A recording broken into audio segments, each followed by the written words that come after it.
Denmark, population 5.8 million. Here it is. Period. The news about the coronavirus.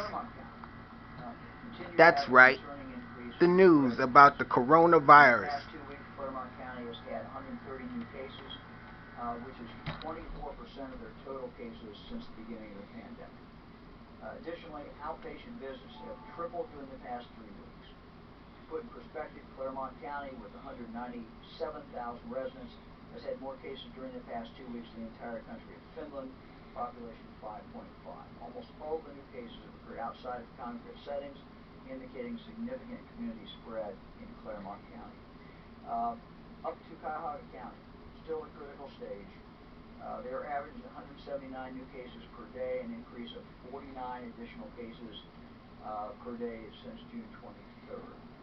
Outpatient visits for coronavirus more than tripled during the past 3 weeks. The county is very close to meeting the threshold for new hospital admissions.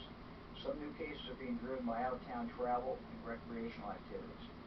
It's critical that the residents of Cuyahoga County remain vigilant and do all they can to reduce their risk and exposure to the coronavirus. We're continuing to monitor that as well. Back to Hamilton for a minute.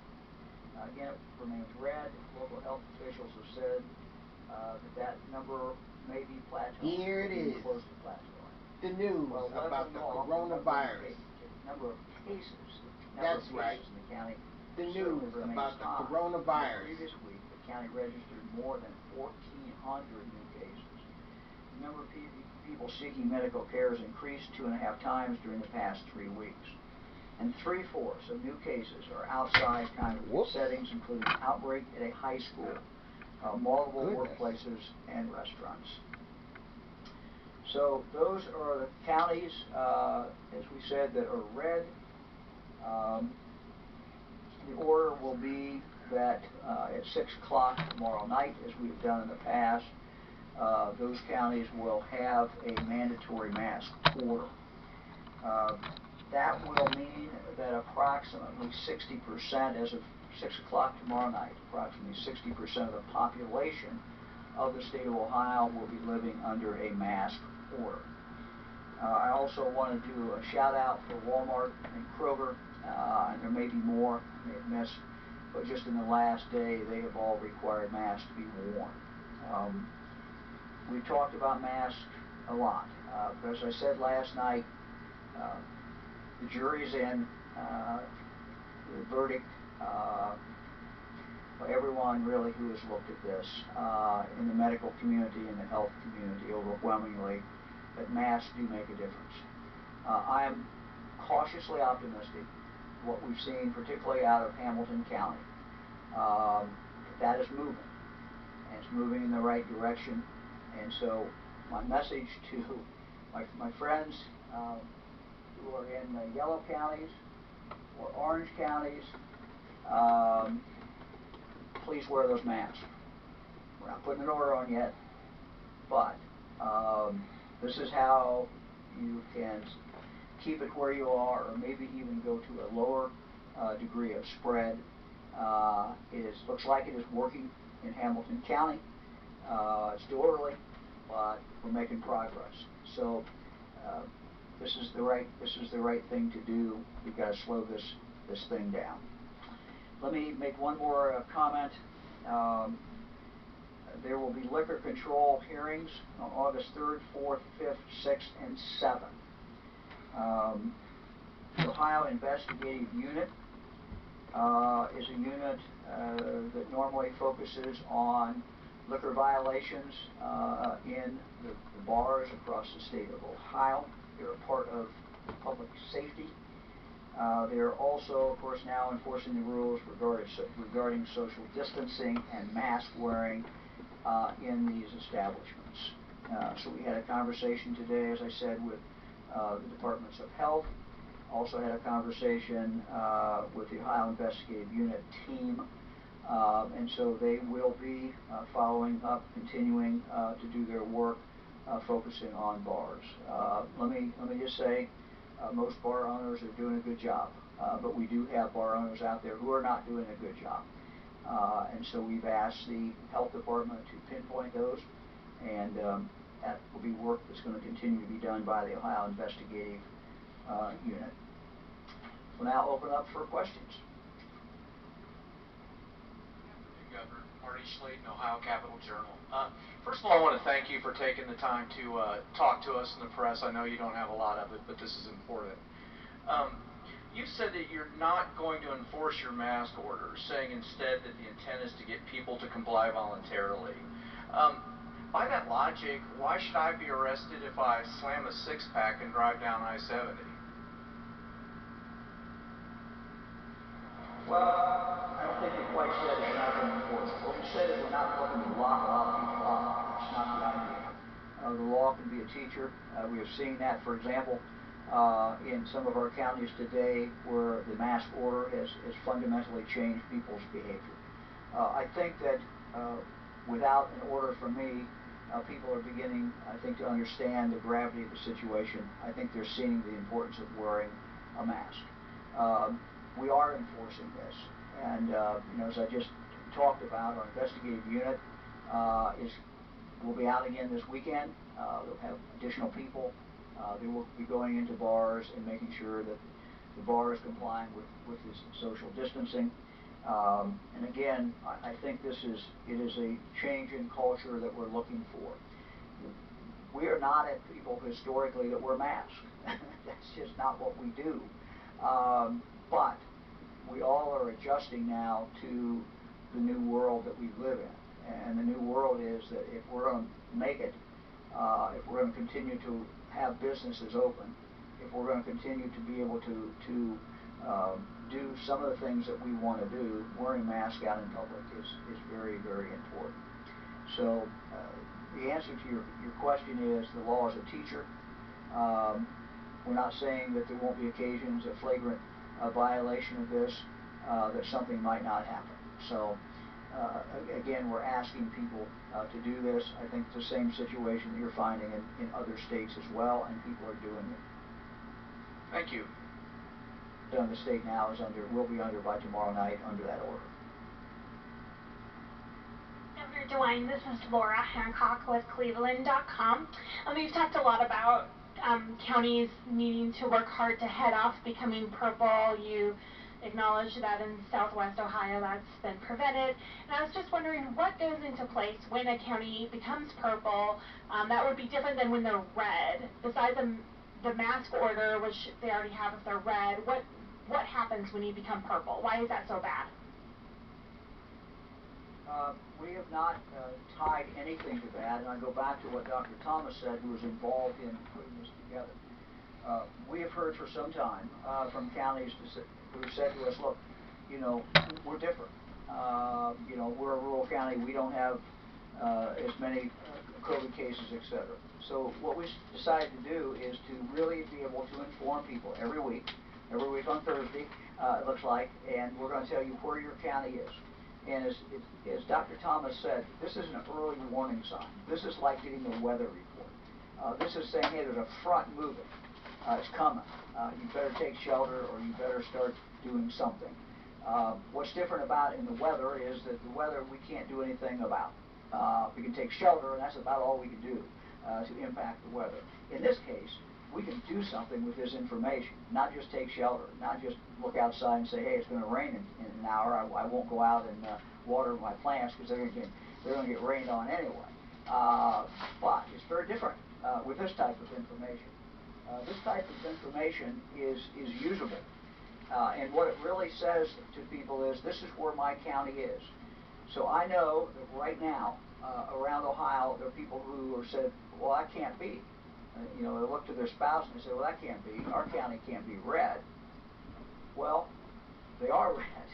And they're red for a reason. And they're red because we are seeing these early indicators. And so this is to inform people in Ohio, in a specific county, here's what your situation is. And what we're starting to see is, look, it's early, but what we're starting to see, for example, in Hamilton County, some in Butler County, other counties, is they're starting to get it and say, okay, we do have a problem. We don't want to be Florida in 3 weeks or 4 weeks. And if we don't want to be Florida, we got to do something now. So it is to inform people I'll go back to something that I've said time and time again. I said this last night. We fixate a lot, I understand that, on what Mike DeWine orders, or what the health department orders, or what your local health department orders. But the truth is, no matter what I order or don't order, the most important players in this game are the 12.7 or so million people in the state of Ohio. You control where Ohio's going so much more than I do. And we have these colors because we want to be able to tell you, for example, Central Ohio is red hot. We want to be able to tell you Southwest Ohio, we have some challenges here. And then we got a surprise problem. If you're in Scioto County, you may not have seen this coming, but this is an early warning. Hey, we got a problem in Scioto County. And you could go around to Athens, and you could, every other county, Richland County. And so that's the purpose of this, is to inform the public in that county so that they can take action. And we ask them to take action.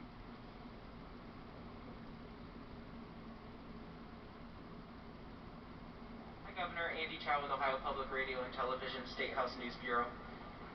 Your message last night was about pleading with people to take the virus seriously, to do what they can to wear a mask. How will you know if that message sunk in? What kind of metrics are you looking for to tell you that it is shifting in the right direction, and what will you do if the numbers continue to get worse? Well, I think we can see a difference, and I'm not saying we can see a difference since last night, but we can see a difference in some of these counties. I think you're seeing more people who are wearing masks. So one very tangible way is to see how many people are wearing masks. And look, I get calls, I get texts, and people will say, look, my child can't wear a mask, there's a medical reason. So I would just say, look, if we're all in this together, if there's a child or there's someone who is not wearing a mask, do not assume that they are in defiance of what the order is. And don't assume that they don't care about other people. So, but I would say, the vast majority of us can wear a mask, at least when we go into a store.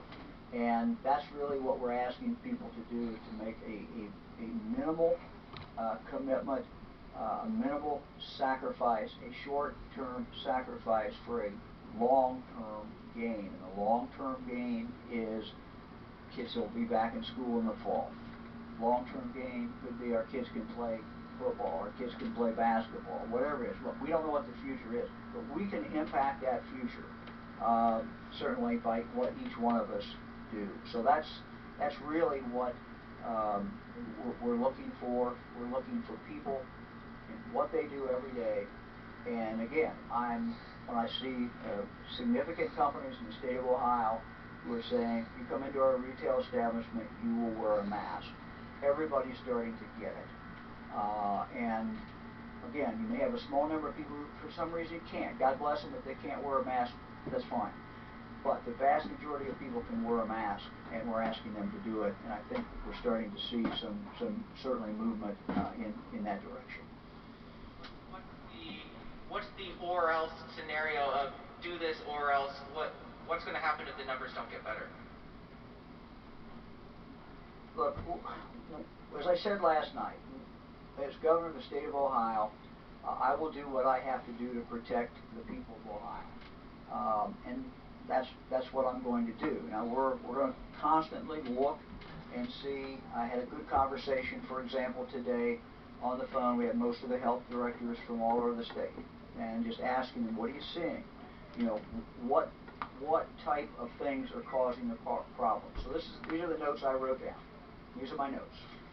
I wrote them in the car, and I'll just read them in no particular order. And I don't think they're not meant to be in order, but these what came up: block parties, literally people getting together in block parties, neighborhood get-togethers, bars, churches.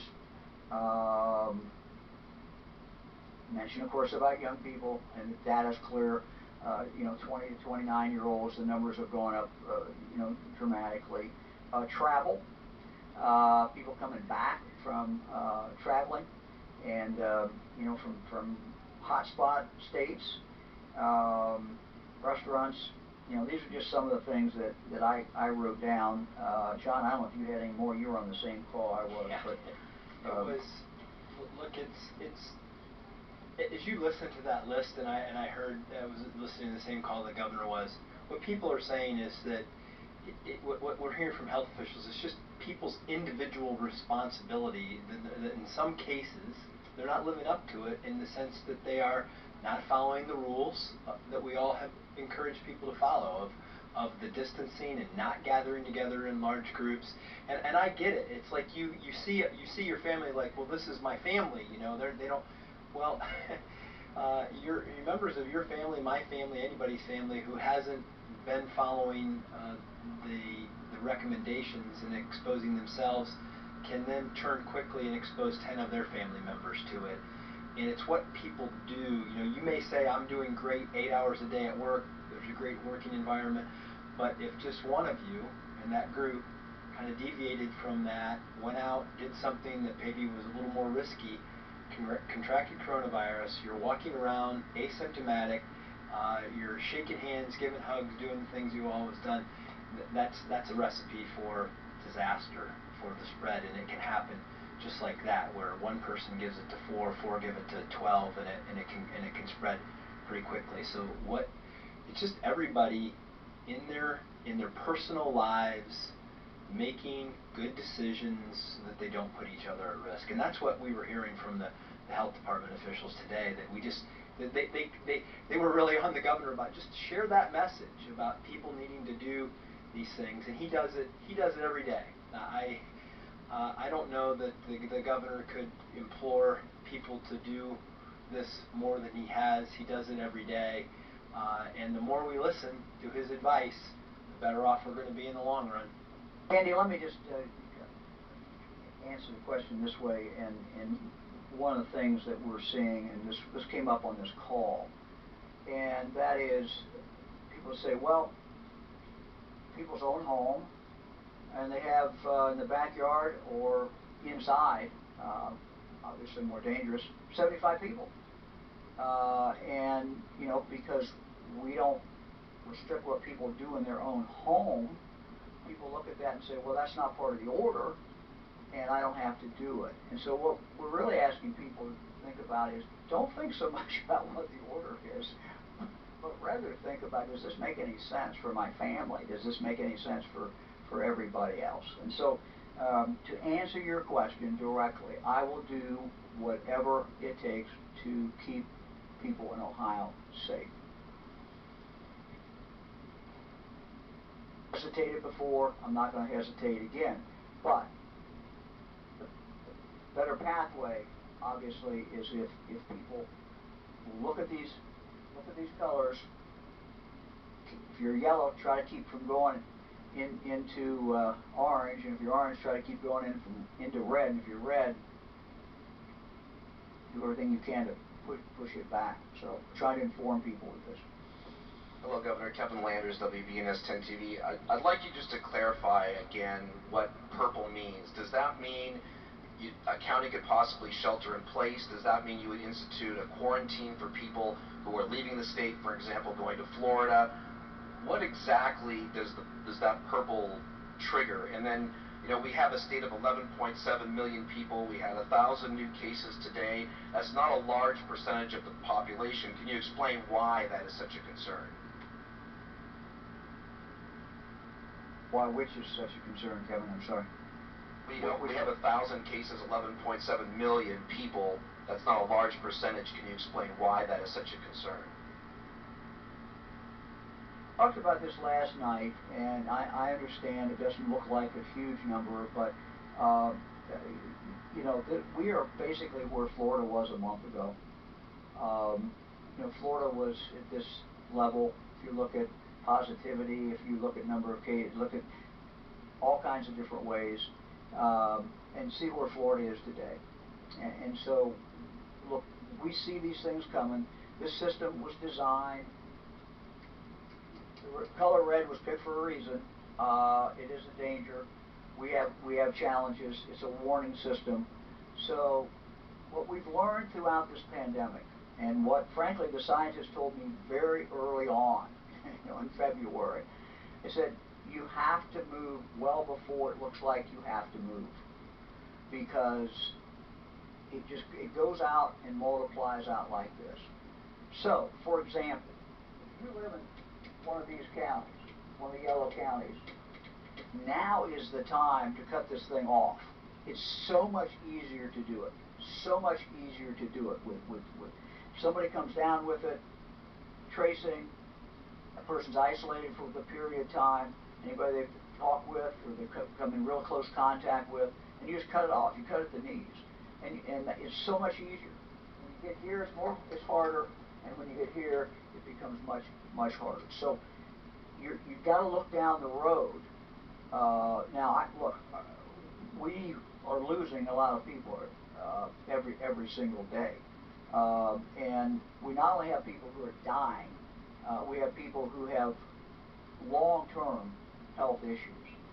So I would not, as we look at the number of people who are coming down with this, I would in no way minimize that.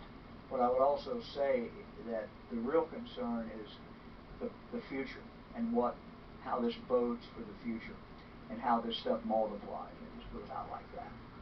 Governor, can I emphasize something that I heard Dr. Thomas say, and I listened to a lot of these calls when it was being designed. It wasn't necessarily designed to be a triggering tool. It was designed to be an information tool. It was designed as an early warning system. He talked about it as a weather forecast. It's like, look, you may have some severe things coming at least, but unlike a weather forecast, you can actually do something about this.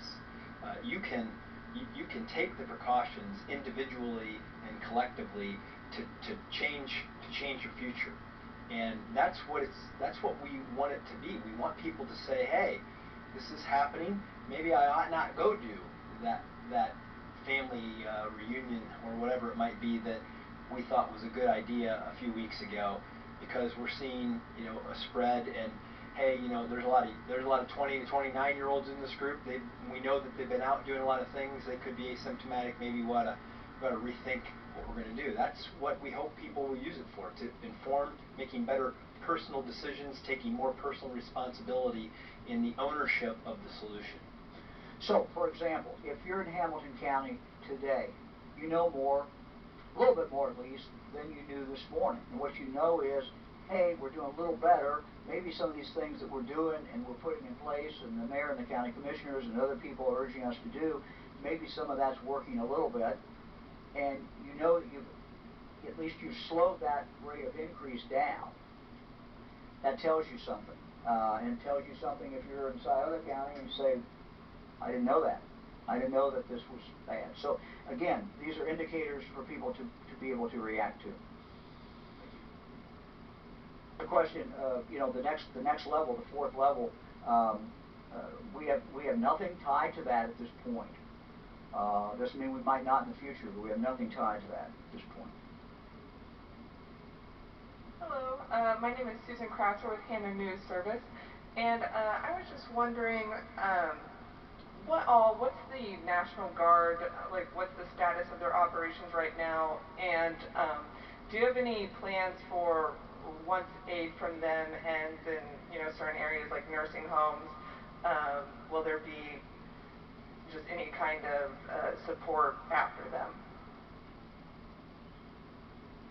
National Guard is today, I believe, doing some community testing, the pop-up tests. They also are in nursing homes. They're going to stay with the nursing homes for another week or so. They're making very, very good progress with the staffs there. We then will, at that point, move to a different system as far as the nursing homes, as far as the testing, where every nursing home will be required within a certain number of days to completely test all staff members. And that will be up to those nursing homes to do that. We will monitor that, and we will monitor the results.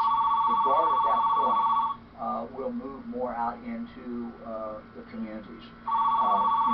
What I've asked our team to do a few days ago is to look at our mid-level counties, look at our counties that may be getting ready to turn red, and talk to the local officials and see, do you need more testing in the county? Can we come in for a day? Do you want us to come in? Do you want the Guard to come in, do pop-up testing? Say in Mansfield, Lorraine, you know.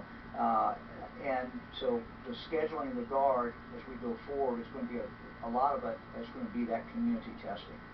They can come in, they can set up, they can get it done, we can get the results back, and that's helpful to that particular county. So they're going to be on a mission to find places where the local officials believe there is not enough testing. There's not been enough opportunity for testing.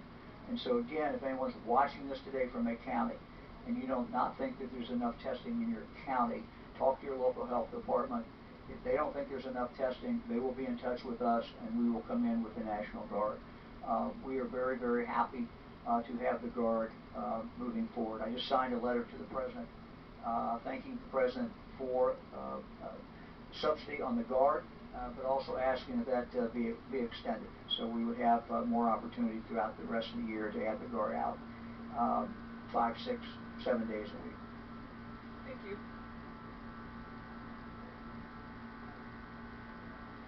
Hello, Governor. This is Luis Gill with Ohio Latino TV. Governor, I would like to go on the same line about your speech last night. It seems like you were torn delivering your speech. What's the right thing to do for Ohio and Ohioans? So many people were not expecting. They don't know what to expect, but they were not expecting for you to come out and just simply ask, wear your mask. And in short, is it up to us, all to Ohioans, to come out of this crisis? And in short, what do we got to lose? It's just to wear the mask for 3 weeks or 4 weeks.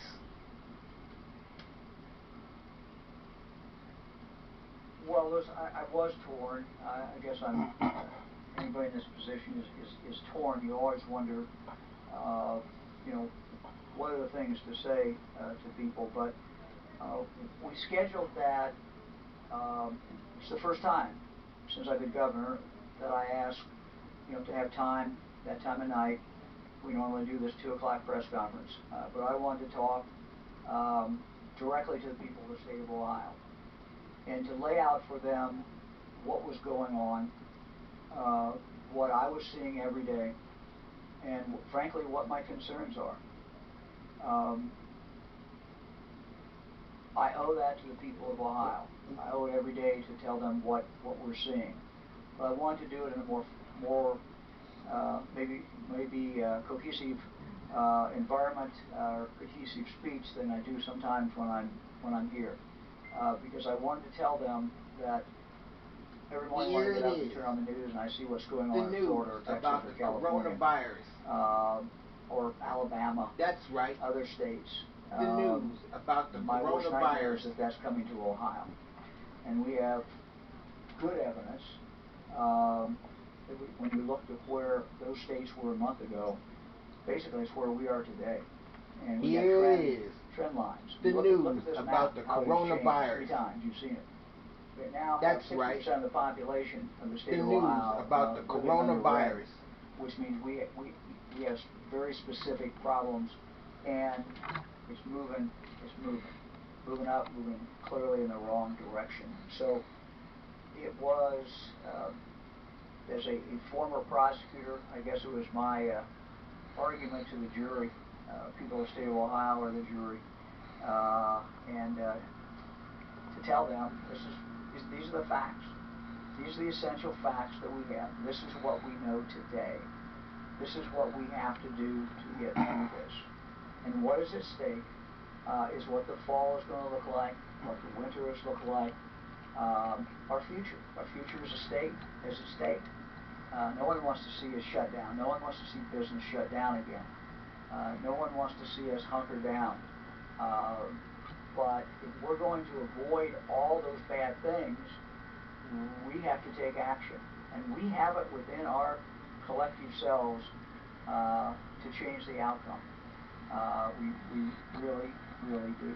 So that's what I was trying to do, trying to talk to the people of the state. And look, as I said at the beginning of the speech, there'll be additional orders in the future. But again, whatever those orders are, what's more important is what people do every day. And that's why I wanted to talk at 5:30, when I thought maybe people, maybe they're getting home, people turn on the TV, watch a little news, and they might come across Mike DeWine on there, and maybe they'd listen for a few minutes, and I'd have the opportunity to tell them what was on my heart, and what I'm seeing, and what I'm concerned about. Thank you.